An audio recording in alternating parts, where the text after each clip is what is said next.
Sige, yung next naman na family background, syempre yung isa, mga racing history, racing family. Yung isa naman, medyo wala, medyo poor to middle class na nakaraos pa rin at nakarating pa rin sa F1. Tapos yung isang category pa, Dax, ano pa yung mga sinasabi nating class and family background? Yung mga naliligo sa pera. Yung mga sobrang yaman. Walang racing history, pero may money history. Yes, correct.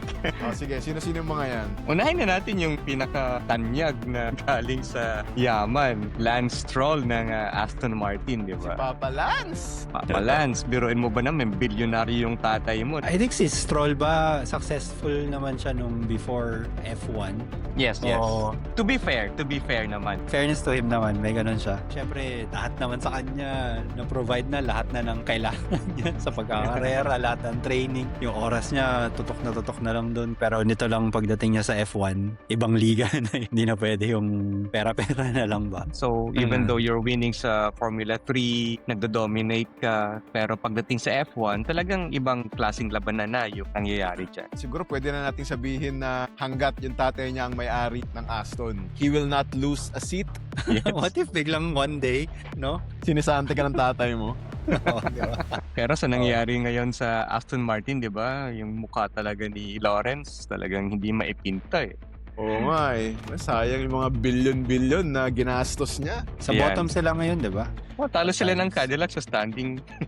Oo, naungusan sila ng Cadillac, baguhan na team. Yan. Anyway, sa mga drivers pa na who were born with a silver spoon, yan, si Lando Norris. Ay, Yan, champion. Si Adam Norris kasi, isa sa mga pinakamayaman ng pension managers ng UK. Wow. Mm-mm. So malamang nung karting days ni Lando, unli gasolina yan. Practice ka na mag-practice. Kahit buong araw ka mag-practice hanggang gusto mo. Anli gasolina, anli makina, Oo. anli gulong. Anli gulong. Sarap!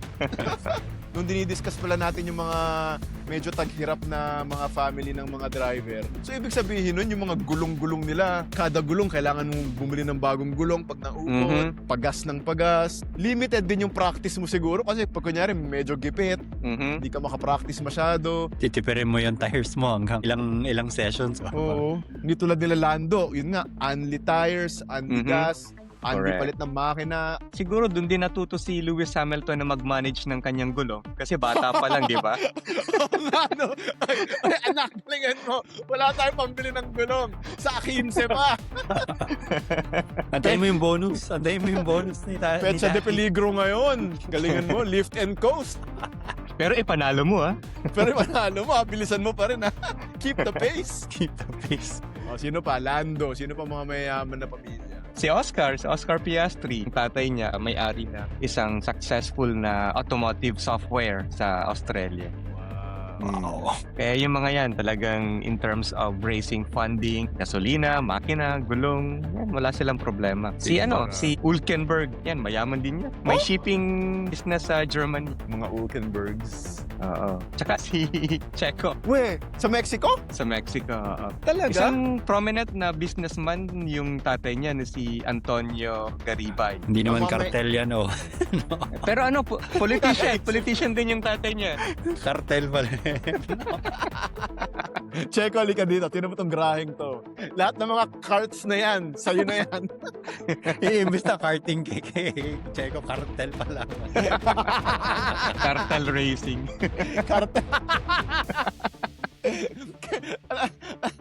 Eto, pre, may kilala ako sa Mexico, pre. Karting prodigy. Hindi, cartel prodigy. The King, Dax. Di ba sponsor niya si Carlos Slim? Mm. Yung isa sa mga pinakamayayaman tao sa buong mundo. Yes, correct. Di ba? Noong una akala ko, dahil nga hindi siya masyadong mayaman, sobrang galing lang. Kaya siya inisponsoran ni Slim. I mean, yun ang sinasabi nila sa autobiography ni Checo na hindi naman sila masyadong mayaman. Pero knowing yung tatay niya, politician, businessman, Yeah. siguro may connection din kay Carlos Slim, di ba? exactly. Oh. Besides sa yaman nila and then connection, syempre, hindi natin naman ma-deny na may talent ka naman talaga si Checo. O, kasi parang dala ni Checo yung buong Mexico lagi kung kahit saan Mhm. team siya magpunta di ba? Yes, yung Telcel, di ba? Yung Mm. isa sa pinakamalaking telecommunication sa Mexico. Kay ano yun? Kay Carlos Slim yun. Kaya lagi may kumukuha kay Checo, no? Kumbaga, parang hindi siya mababakante. Kahit yung mga brands ng Mexico na tulad nung tequila, yung Petron, yung Heineken Mexico, sa kanya rin yun. Ilang sticker na yun sa sa Oo. kotse.